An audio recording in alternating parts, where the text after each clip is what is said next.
Welcome students. आज हम लोग देखेंगे फॉर्म्स ऑफ फेडरलिज्म। अभी तक हम लोगों ने देखा फॉर्म्स ऑफ गवर्नमेंट, और उस बेसिस पे फॉर्म्स ऑफ गवर्नमेंट तो कई एक तरह का होता है। डेमोक्रेसी है, आपका ऑटोक्रेसी है, मोनार्की है। ये हम लोग different different types of government देखा इसके पहले, जो आपका फर्स्ट चैप्टर था।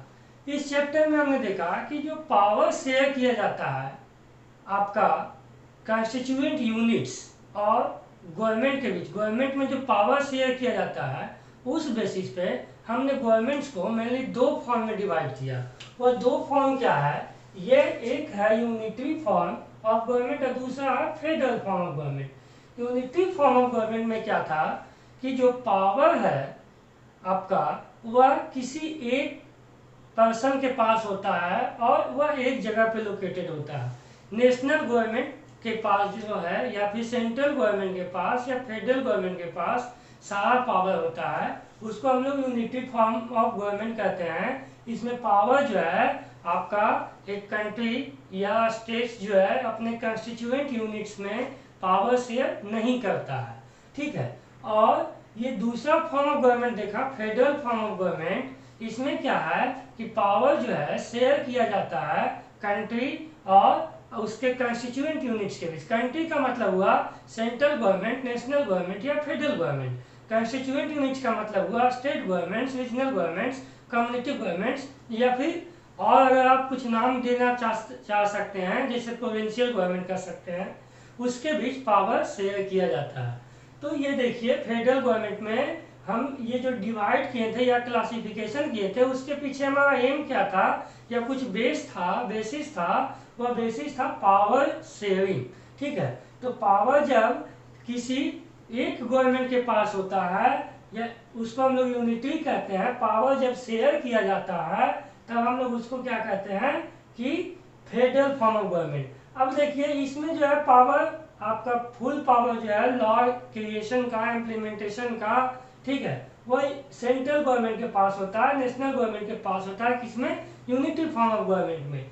जबकि फेडरल फॉर्म ऑफ गवर्नमेंट में स्टेट्स और सेंटर के बीच पावर शेयर किया जाता है। दोनों जो है अपने तरह से लॉ बनाता है, उसको इम्प्लीमेंट करता है। तो देखिए एक और फॉर्म ऑफ गवर्नमेंट है कन्फेडरेट, उसको कहते हैं।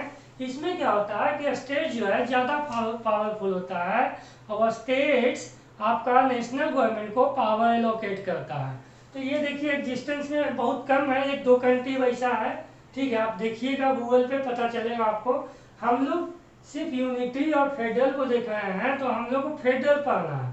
तो ये जो हमने क्लासीफाई किया power sharing between centre and states और centre and its constituent units, ठीक है। अब देखिए पावर जो शेयर किया जाता है वह भी कई तरह से शेयर किया जाता है, ठीक है। तो उस बेसिस पे हम फेडरल फॉर्म ऑफ गवर्नमेंट को, ठीक है, हम दो पार्ट में बांटते हैं। तो दो पार्ट में बांटते हैं, वो उसका बेसिस क्या है, पावर जो है शेयर किया जाता है वो कैसे शेयर किया जाता है। सबसे पहले तो हमने ये समझा कि यहाँ पावर सिर्फ सेंटर के हाथ में है, यहाँ पावर सेंटर और स्टेट दोनों के बीच बांटा गया है। तो जो बांटा गया है वह वैरी कर सकता है, ठीक, समझ रहे हैं। तो वैरी कर सकता है, तो उस बेसिस पे हम लोग फेडरल फॉर्म ऑफ गवर्नमेंट को क्लासिफाई करते हैं कि पावर जो है शेयर होता है वह कैसे वैरी करता है, ठीक है।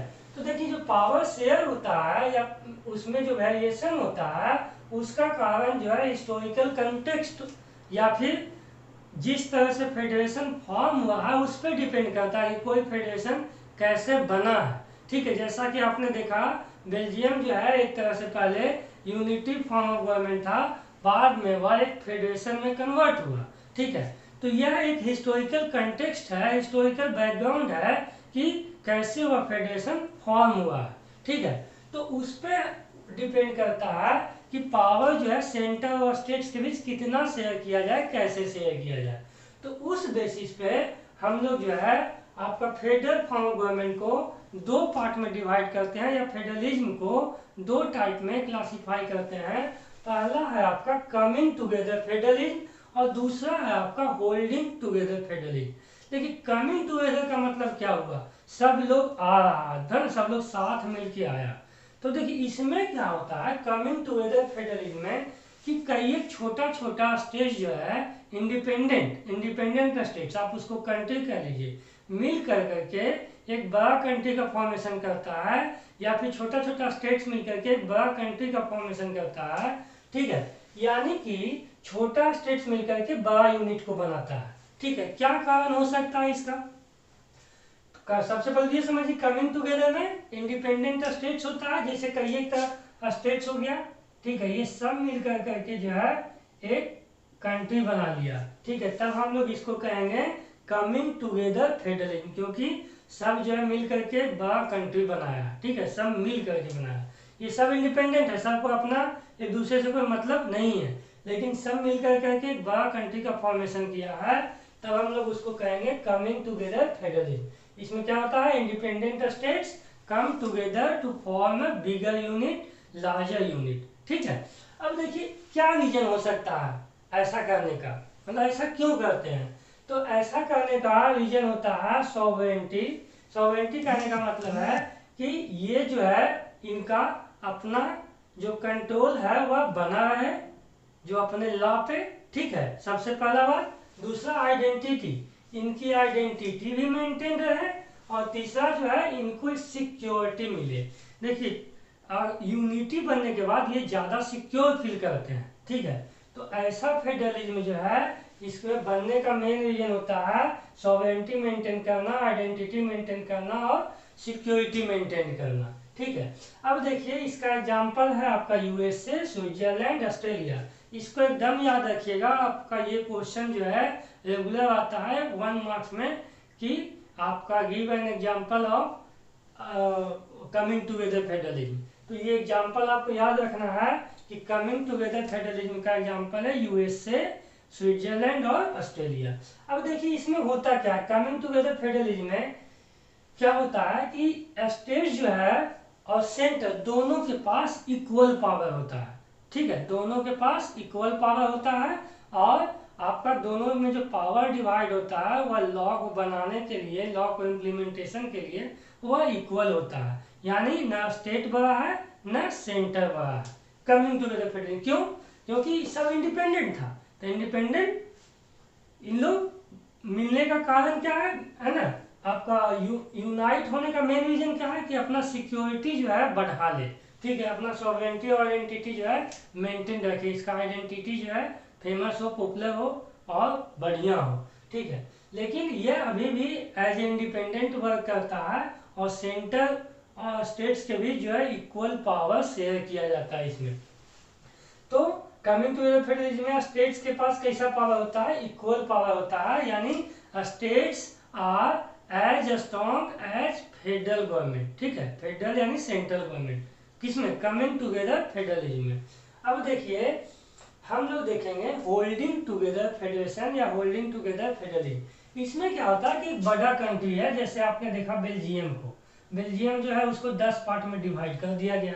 तो बड़ा कंट्री को जब छोटा छोटा यूनिट में बांट दिया जाता है, और बांट कर करके जो है उसको पावर शेयर किया जाता है, तब हम कहते हैं होल्डिंग टुगेदर फेडरलिज्म। यानी कि ये देखिए ये जो है डिफरेंट यूनिट मिलकर के बड़ा बना है, ये ऑलरेडी बड़ा है और इसको पार्ट पार्ट कर करके छोटा बनाया जा रहा है। ठीक है, और फिर भी ये एक दूसरे को होल्ड किए हुए हैं।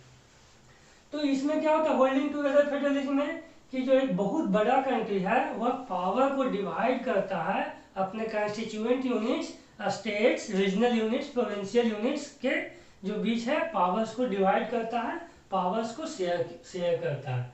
अब देखिए इसमें क्या है कि सॉवरेंटी जो है वह सेंटर मेंटेन करता है। इसमें नेशन जो है आपका एबव द स्टेट होता है, और नेशन का सॉवरेंटी जो है आपका नेशनल गवर्नमेंट मेंटेन करता है।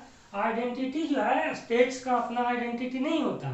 यूएसए में आप जाइएगा तो सिटीजनशिप जो है आपका वैरी कर सकता है स्टेट वाइज, स्टेट कैलिफोर्निया और वाशिंगटन डीसी और अलग अलग जो है आपका स्टेट्स है। ठीक है, सबका जो है आपका सिटीजनशिप वहाँ के लिए डिफर कर सकता है, लेकिन यहाँ एवरी पर्सन जो है इंडिया में इंडियन है, चाहे वह बिहार का हो, बंगाल का हो, वेस्ट बंगाल का, हिमाचल प्रदेश का, पंजाब का, केरला का, तमिलनाडु का, आंध्र प्रदेश का, कर्नाटक का, तेलंगाना का, वह सब क्या है, इंडियन है। ठीक है, उसके बाद सिक्योरिटी जो है वह भी मेंटेन इसमें नेशन करता है। ठीक है, ये तीनों जो है इसमें मेंटेन कौन करता है, नेशन करता है, जबकि इसमें सॉवरेनिटी और आइडेंटिटी जो है स्टेट्स का अपना बना रहता है। इसका एग्जांपल कौन है, इंडिया है, स्पेन है, बेल्जियम है। बेल्जियम के बारे में आपने पढ़ा केस स्टडी के बारे में।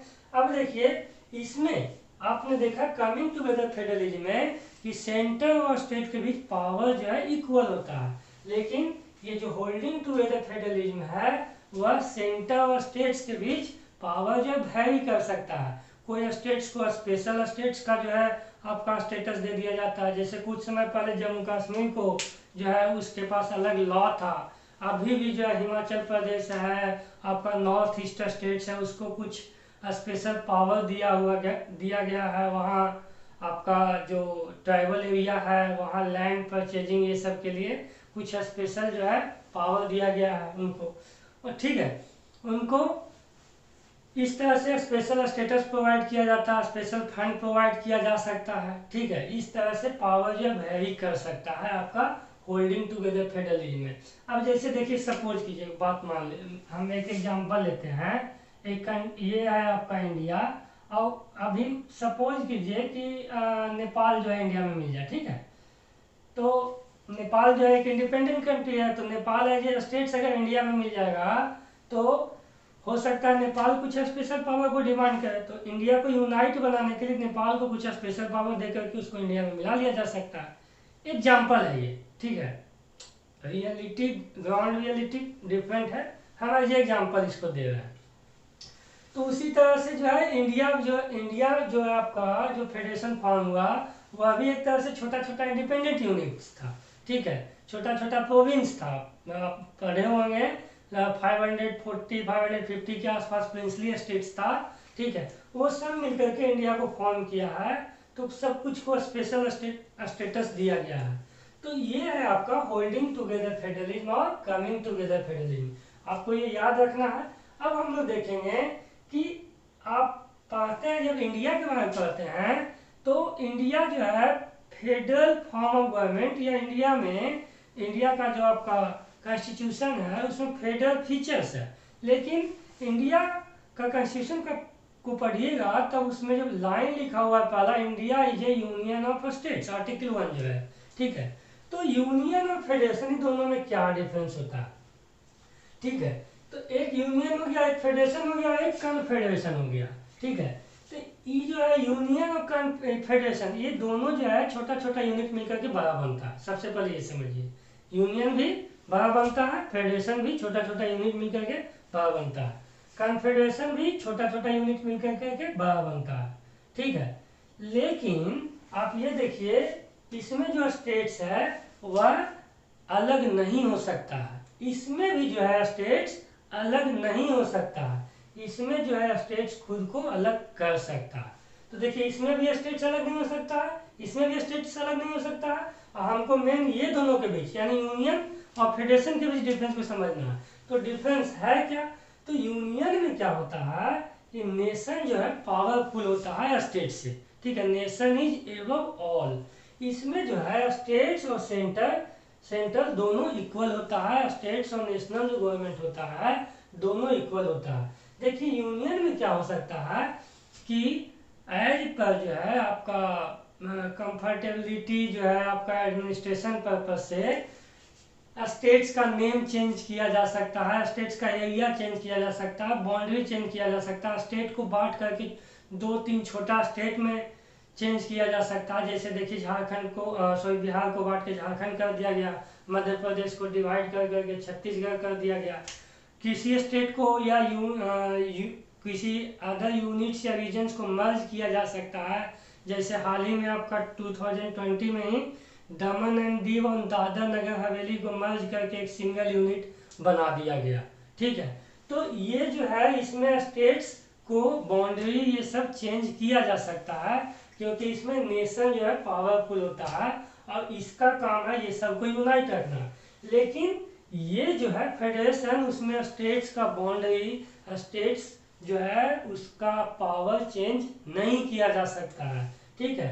उसको मर्ज नहीं किया जा सकता दो स्टेट, जब तक दो स्टेट खुद से नहीं चाहे, ठीक है। नेशनल, क्योंकि ये देखिए इंडिपेंडेंट यूनिट से फॉर्म हुआ, ठीक है। और ये जो है आपका बड़ा से छोटा छोटा यूनिट में बांटा गया, तो इसको और छोटा बनाने का पावर किसको है? यूनियन गवर्नमेंट को है, नेशनल गवर्नमेंट को है। जबकि ये जो इंडिपेंडेंट था तो इसको मर्ज करने का पावर नेशनल गवर्नमेंट को नहीं है, ठीक है। अब देखिए यूनियन फॉर्म ऑफ यूनियन में क्या होता है कि नेशनल गवर्नमेंट जो है वह स्टेट्स पर कोई लॉ फोर्स कर सकता है, कोई ऑर्डर जो है आपका फोर्स कर सकता है। जबकि फेडरेशन में ऐसा नहीं होता है।